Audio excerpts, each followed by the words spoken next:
Good morning, everybody. Welcome to the at-home version of business communications.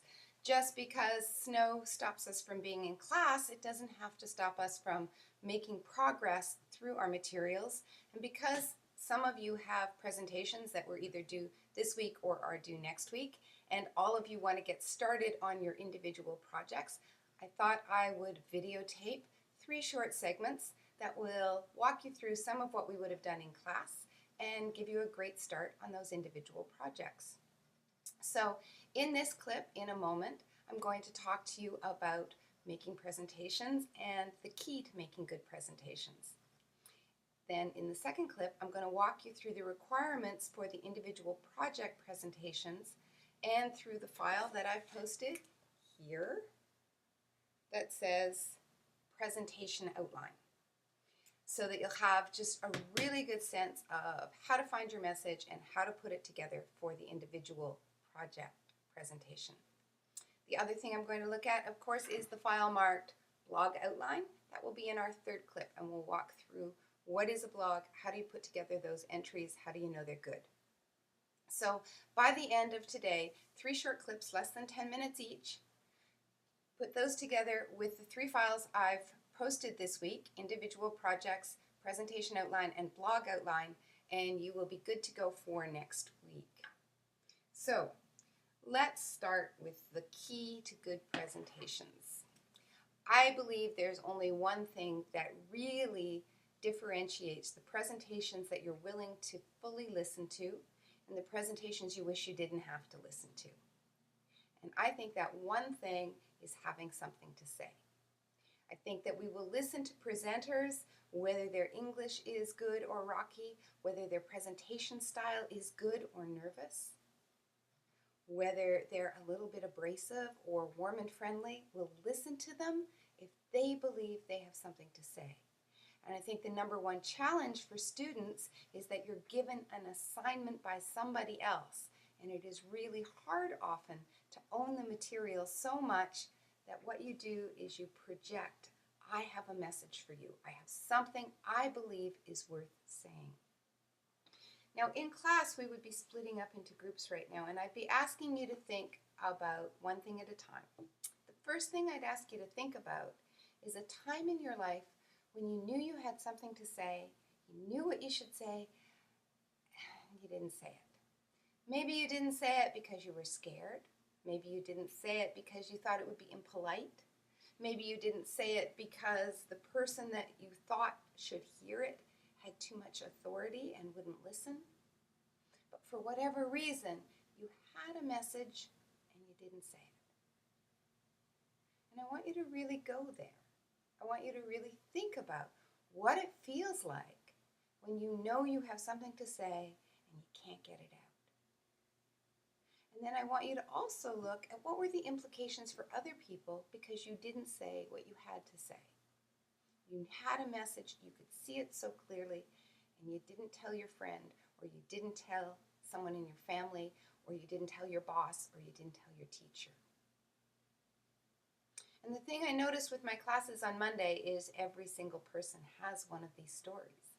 We all, no matter how articulate we are, no matter how good we are at standing up in front of a room, somewhere in our life we confront a situation where we know what to say, we feel like we don't have the voice to say it. And here's how it usually feels. Yeah, just playing.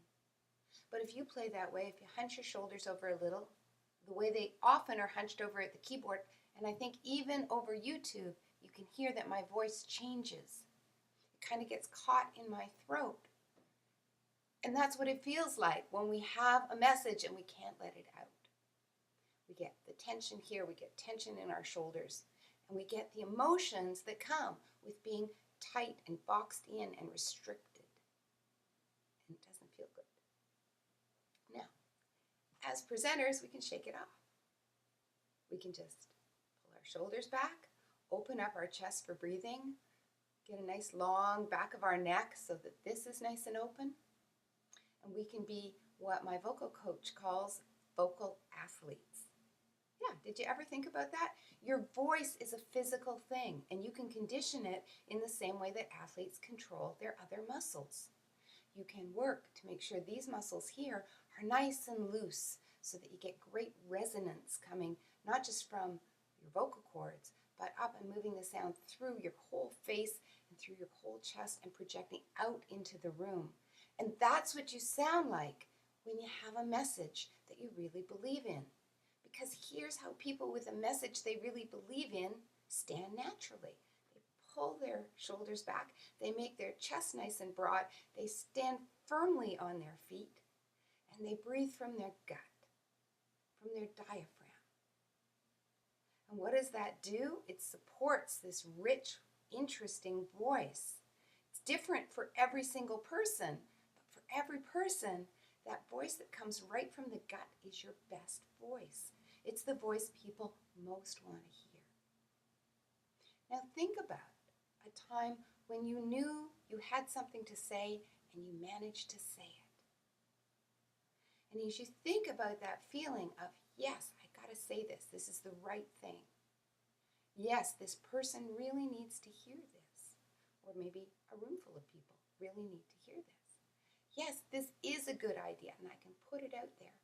And I guarantee if you were in the classroom looking around, you would notice that every single person who was telling the story of being able to say something they thought was important would straighten up a little. They'd loosen up a little. They'd become a little more animated. The amount of noise in the classroom would start to rise just a little. And it would go up and down, because the other thing you'd notice is that people who really believe in what they're saying, they're dynamic. It's not all one. They're not yelling at you. That's not what's happening. People who are yelling at you are usually people who are pretty tense and they're not really sure about their message. People who have a message that comes from the gut, they're relaxed. Their voice gets louder or softer. It goes up and it goes down.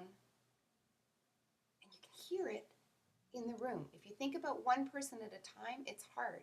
But if you heard a whole room full of people, and you already have had this chance in our class, where people are just storytelling to each other and swapping ideas and they're really into it, you can hear that the voices start becoming much more musical and a little bit louder and very relaxed.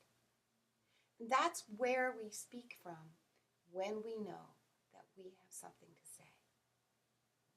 Now, I want you to think of one more experience before we're through in this clip. I want you to go back to a time in your life when somebody said exactly the thing that you needed to hear. Could have been a parent, a friend, a teacher, a boss. But sometime in your life, you were struggling with something and somebody said something and you were really glad that you heard them. And I want you to notice what that connection feels like, what it feels like to be the listener when somebody has a message that's important to you. Because all of you share information through words all day long. You do it with your voice, you do it texting, sometimes you do it with email. A lot of times you do it face to face, and it's natural and it's easy. It's what human beings do. You're good at this already. And you're also good at opening up and listening for messages that are going to mean something to you. And isn't it funny that when you open up to listen, you do the same thing with your body that you do when you open up to speak. You drop your shoulders back a little, you open up your chest, you move your hands outside. And even if you cross your hands because, you're cold, notice I can cross my hands like this and cross my arms like this. And when I do it like this, I'm comfortable and I've still got a voice. And if I've got a voice, I've probably also got ears. The heart of a good presentation is one person who has something they believe that needs to be said, a message that comes from the gut, speaking to people who have ears, who are sitting in a relaxed way, open to that message. That's the key to good presentations. Tune in for your next blog episode.